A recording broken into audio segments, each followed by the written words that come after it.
Ben là, ce soir, on s'attaque au dessert, alors traditionnel pudding chômeur. Fait que dans le fond, on fait notre recette traditionnelle de pudding chômeur, que ce soit cassonade, notre sirop ou sirop d'érable. Moi, je fais un mélange des deux. Puis ensuite de ça, on commence par faire cuire le sirop 5 minutes au micro-ondes pour qu'il soit chaud.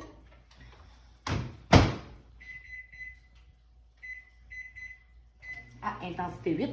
Donc, pendant que ça se fait, ben moi, je vais continuer mon mélange de pâtes, puis je vous reviens dans pas long.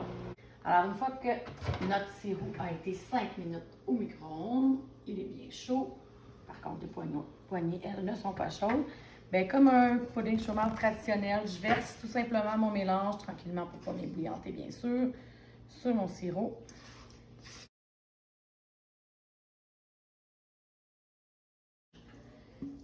Dans ma table ronde, je vais pouvoir le mettre pendant 10 minutes. Encore une fois, pas de couvercle pour faire la cuisson de mon pudding chômeur. Tout simplement. Si je le fais avec la farine brune, je vais même mettre 12 minutes par contre. Alors, c'est reparti pour 10 minutes.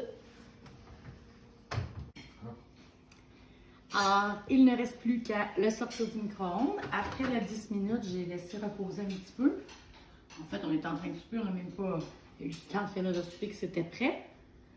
Donc, voici le résultat. Approche-toi un petit peu. Alors, la sauce, le gâteau, bien cuit. Là, je vais pas écouter quand même le plat. On a faim, on a faim. Ça sent bien, ça sent bien. Ben, bon appétit. Alors, 15 minutes, c'est prêt.